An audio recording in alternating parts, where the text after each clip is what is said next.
She looks exactly like me, Charlotte whispered, staring at my 6-year-old daughter like she'd seen her own reflection step out of the past.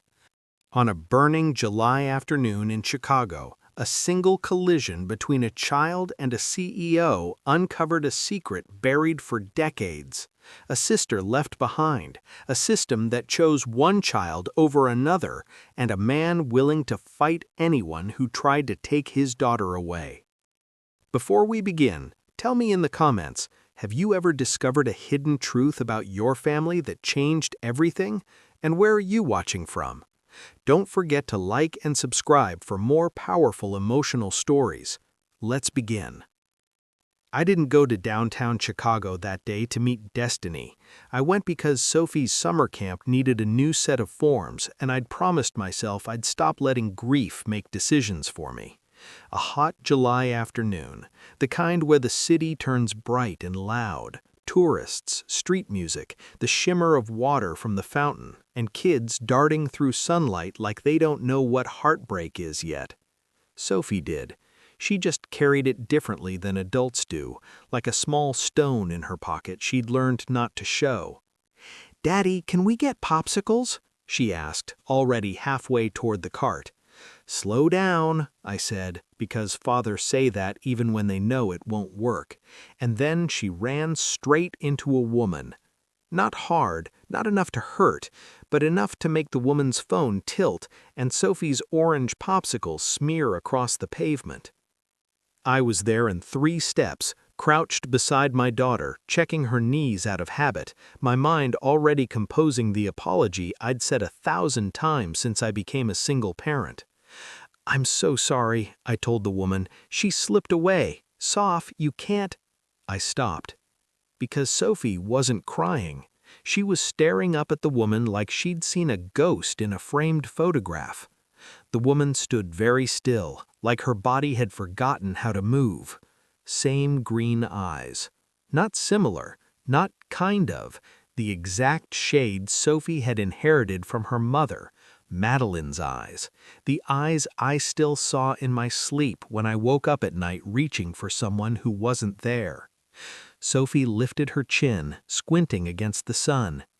"You look like my mommy's picture," she said calmly. The woman's throat moved, a swallow that didn't seem to help her. "What did you say?" she asked. Sophie pointed at her own face, then at the woman's. "You're the same, like the same." I tried to laugh it off because strangers don't want your grief, and I didn't want to hand it to them like a heavy bag.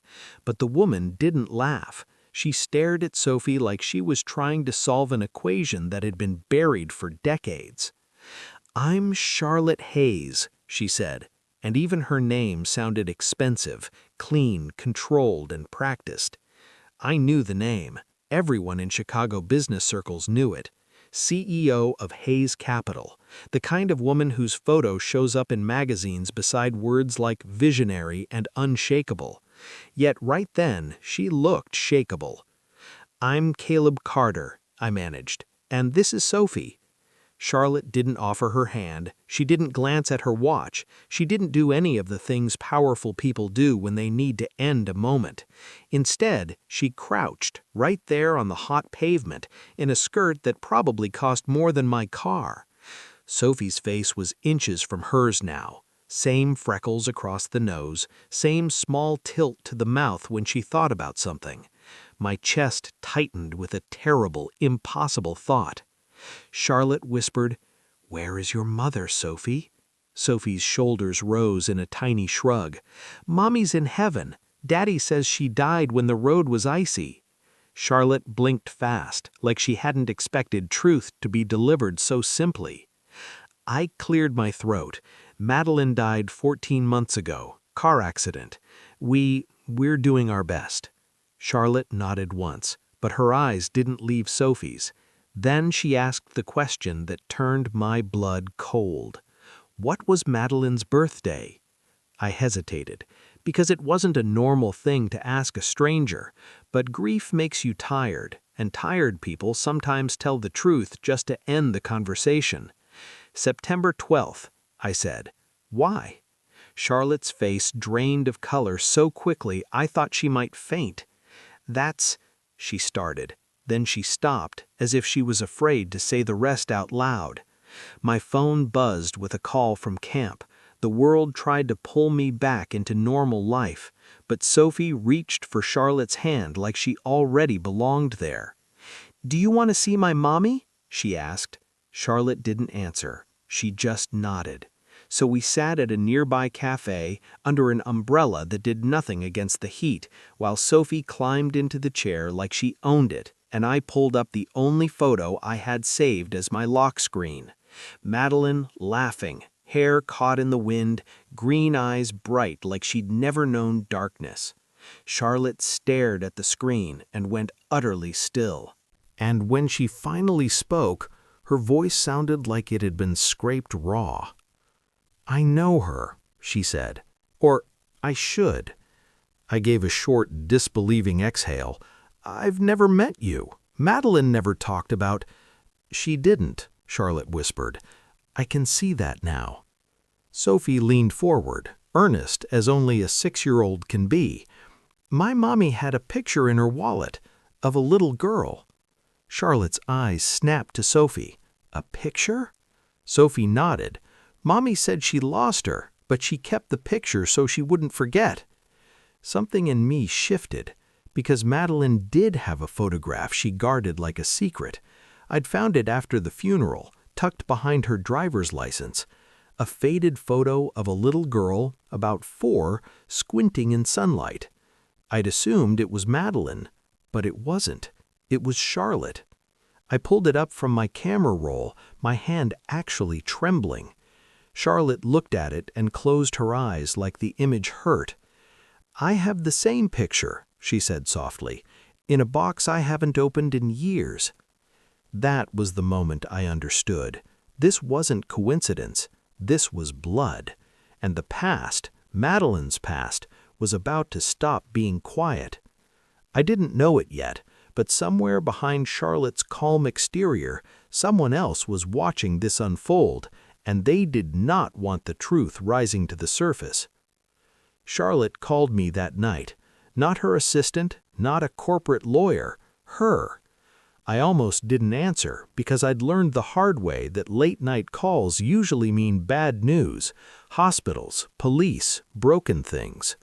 But her voice was steady, like she'd practiced steadiness as a survival skill. "Caleb," she said, "I hired an investigator." I sat down at my kitchen table so fast the chair's legs screeched. "Excuse me?" "I'm not proud of it," she added, "but I can't live with not knowing anymore." My first instinct was anger, protective anger. Sophie was my whole world. Grief had already taken enough from her. "You don't get to investigate my child," I said low. "I'm investigating myself and Madeline." Silence stretched between us. In that silence I heard Madeline's laugh and the way she used to say, "Some things aren't meant to be dug up, Caleb." But she also used to say, "If you find truth, don't put it back." Charlotte continued. "Madeline was in foster care." I stared at the cracked corner of my kitchen tile. "I know." "She had multiple placements." "I know." "She had a sister." My throat tightened. "You're guessing." "No," Charlotte said. "I'm confirming." She told me the dates like facts she'd read off paper, how she was adopted at 3, how a record listed a sibling in early placement, an older girl who stayed behind, how the agency notes used words like difficult and unmanageable for the child who wasn't chosen. Madeline. I couldn't speak for a long moment, because suddenly I wasn't just hearing about my wife's childhood, I was hearing about the first time the world told her she didn't matter as much as someone else. And I pictured Madeline at 5 years old watching her little sister get carried away by strangers who promised a forever home, while she stayed. "I never knew that," I said hesitantly. "She probably tried," Charlotte replied, and her voice dropped. "Daniel, Caleb, did she ever say a name in her sleep?" My skin prickled. because yes, Madeline had whispered a name sometimes when she thought I was asleep, not often, almost like it slipped out by accident. "Charlotte," I admitted. Charlotte released a breath like she'd been holding it for 30 years. Then she knew who I was. "And she still didn't come," I said, and the bitterness surprised me. "She was scared," Charlotte said. "Not of rejection, of pity, of being included because of blood, not because she was wanted." I stared at the family photo on the fridge, Sophie on my shoulders, Madeline's arms around both of us, summer sun in her hair. Madeline had always been brave, but this was a fear that lived deeper than courage. "What do you want from us?" I asked. "I want to meet Sophie, not as a headline, not as a business scandal, as family, if you'll let me." I looked down the hall where Sophie slept with her stuffed rabbit tucked under her chin, and I heard my wife's voice in my head, softer than memory, saying, "Don't let her grow up thinking she's alone." "I'll think about it," I said. Charlotte didn't push, but before she hung up, she added one more thing, quiet, sharp, and wrong in a way I couldn't yet name. "Someone accessed my personal schedule today," she said. "Someone knew I left the office early last week. Someone knew I went to that plaza." I frowned. How would they know? "My board," she said. "One member in particular." "What's his name?" A pause. "Thomas Whitmore." The name meant nothing to me then. It wouldn't for long. "They were told Madeline was more difficult," Charlotte said, her fingers gripping her coffee mug. "They were told I was easier." I couldn't look at her. I pictured Madeline's fierce independence, her refusal to ask anyone for help even when she needed it, her habit of keeping emergency cash taped inside a kitchen drawer like she was always preparing to run. That wasn't personality. That was survival training. "I don't know how to forgive them," Charlotte said quietly, "but I'm not here to punish them. I'm here to fix what I can." That was the moment I understood Charlotte's strength wasn't just boardroom steel. It was something moral, something stubbornly human. But Whitmore didn't stop. That week, a local reporter called my phone asking if I had comments about the CEO scandal. A stranger messaged me online, "Gold digger." Another, "Bet you planned this." I wanted to throw my phone into the river. Sophie noticed, of course. Kids always do. "Daddy," she whispered that night while I tucked her in, "are they going to take me away?" My throat closed. "No," I promised, and I hated that promises sometimes depend on luck. The next day, Charlotte called me from Chicago. Her voice was sharp as glass. "I found out why Whitmore is doing this," she said. "Because he wants your job," I said bitterly. "Yes," she said, "but that's not the root." I waited. "He's connected to the agency that handled our foster placements," Charlotte said. "His family donated to it in the 90s. He sits on boards that fund it." My skin went cold all over again. "So, if this story comes out," I said slowly, "it doesn't just make him look cruel, it makes him look complicit," Charlotte finished. And that was the turn of the knife. Whitmore wasn't just attacking Charlotte to gain power. He was trying to bury a history that might point straight at him. That night, Charlotte came to Maplewood without warning. She sat on my porch in the heat-dark summer air and said, "Caleb, I want to build something that makes what happened to Madeline impossible to repeat." I stared out at my yard, at Sophie's chalk drawings fading on the concrete. "What?" I asked. "A foundation," she said, "to keep siblings together in foster care, legal support, grants, pressure where pressure belongs." I swallowed hard. Madeline would have hated the attention. Charlotte's lips trembled just slightly. "I know. That's why it has to be quiet and real." She looked at me, and the strength in her eyes wasn't polished, it was earned. "Will you help me?" she asked. I thought of Sophie's small voice. "Are they going to take me away?" I thought of Madeline whispering Charlotte like a prayer. "Yes," I said, "I'll help." And somewhere out in the dark beyond our porch light, a car idled at the corner too long, watching. By September, the air cooled, and the world felt different, not healed, but rearranged. The family services concerns dissolved after Charlotte's legal team forced everything into the light. The anonymous calls stopped. The reporter lost interest when there was no scandal to feed on, only a story about a child, a widower, and a CEO trying to do the right thing. Whitmore tried one last move. He pushed for an emergency board meeting.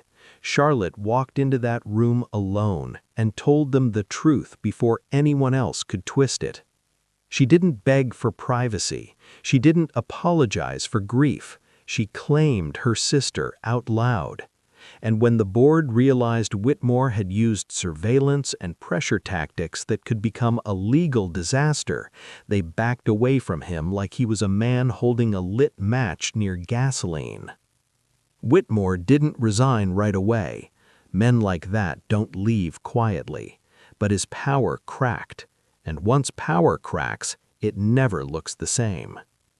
Charlotte drove down for our shared birthday weekend because, yes, we learned it. She and Madeline were born on the same date, like some strange cosmic joke that wasn't funny until it made you cry.